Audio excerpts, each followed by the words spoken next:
Toronto CEO Nathaniel Brown took to the stage today to praise Interpol and Tarvis security services for thwarting what could have been a major terror attack during his Safe Harbor convention last week. Interpol has confirmed that a group of radical terrorists linked to the Augmented Rights Coalition wired the residential towers surrounding Apex Center with enough explosives to destroy 2 city blocks. As shocking as that fact turns out to be, Brown had only this controversial opinion to give. We must not make rash decisions based on fear, nor should we allow a vocal minority to dictate our future. The Human Restoration Act is a perversion of all the United Nations stands for. In time, I believe saner minds on the Security Council will prevail. Strong words from a man with an even stronger bank account. Let us see if his prediction proves true. This is Eliza. Hey, are you even listening to this? Live We won! from Pike. Did we? We completely disrupted their plan. Marchenko, the Orchid, the bombs. You've been under too long, man. Time to come up for air. Take a breath. Janus messaged me last night, said Brown's been lobbying like a champ. He and the people you saved know the act isn't a solution. Picus will talk around it as long as they can, but that thing is finished. Janus always seems to have the inside track. Except when it really matters. Miller, right? I'm sorry, Adam. I really did think he was working for the Illuminati. For a while, we both did. By the time I realized he was innocent. We can't change the past. We have to keep going. What are you thinking? How many more plans do they have in motion? How many more soldiers like Marchenko are waiting for the call? Don't call him a soldier. He was a thug, man. Soldiers have a code of honor.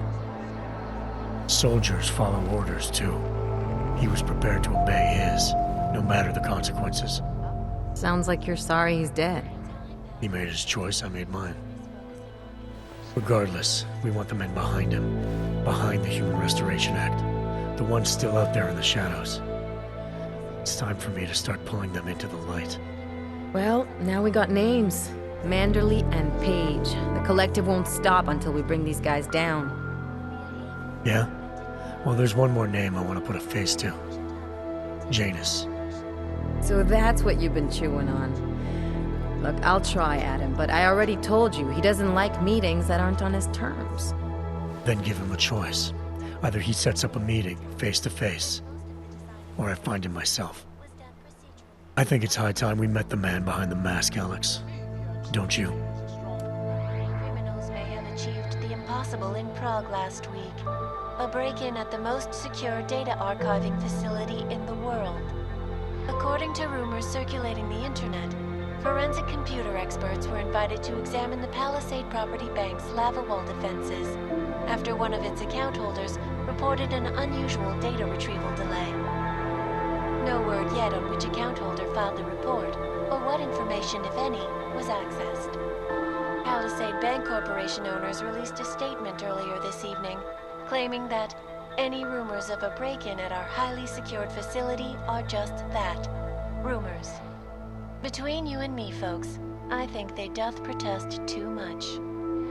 A coroner's report released in Prague today offers shocking new insight into the death of Dr. Talis Rucker, former leader of the Augmented Rights Coalition.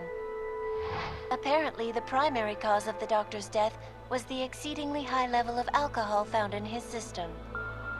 No other toxins were present, nor were there signs of any suspicious activity.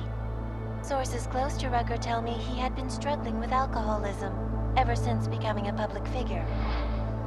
I am sure I do not need to remind you folks that the organization he founded, the Augmented Rights Coalition, has been linked to last week's horrifying terror attack in London.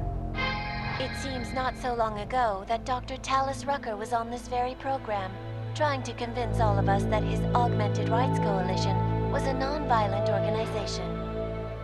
Today, of course, we are all a little bit wiser. It did not take long for ARC to reveal its true colors once Dr. Rucker was dead. Since last week's attack, the United Nations has officially labeled ARC a terrorist organization. As we speak, brave state police officers in the Czech Republic are raiding ARC-controlled compounds inside the Udalek complex. Here is an example of the defiance they are encountering. This is where you have it all wrong. Wrong! ARC was framed. You people, you don't see, you don't realize that Viktor Marchenko was not ARC.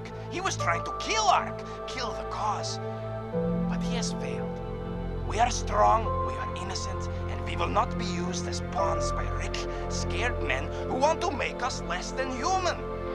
I am sorry, young man, but methinks thou doth protest too much. The Diwali criminal organization is under intense scrutiny this evening for their role in the London attack. Evidence uncovered by Interpol indicates that high-ranking members of the chapter in Prague supplied weapons and logistical support to ARC terrorists. Among those being sought for questioning is Radic Nikoladze, leader of the Diwali's Prague chapter. Sources close to the man tell me, however, that Nikoladze has gone off the grid, and it is unlikely he will ever be found. An indication of guilt, perhaps? Join the online discussion and let us know what you think. News out of Paris today, where a sharp rise in illegal underground publications may have links to a prison escape recently orchestrated in Prague. Last week, Czech state police were holding members of the underground news group Samizdat on charges of disturbing the peace, human trafficking, and media terrorism. The radicals escaped their holding cell, however, and are believed to have subsequently made their way deeper into Western Europe. Shortly after their escape, a radical publication called Silhouette began appearing throughout France. Has Samizdat rebranded itself as Silhouette? I am sure you will agree with me on this one, folks, no matter what name these people go by. There is nothing more dangerous than the spread of false news. Turning our attention now to a more colorful story. A recent incident inside an illegal underground drug laboratory has led authorities to the heart of Prague's Neon operation. According to sources familiar with the new drug, the dangers of Neon had more to do with illegal distribution methods and criminal ties than with consuming the drug itself. Make no mistake, folks, Neon is illegal, and the dismantling of this laboratory is good news for everyone.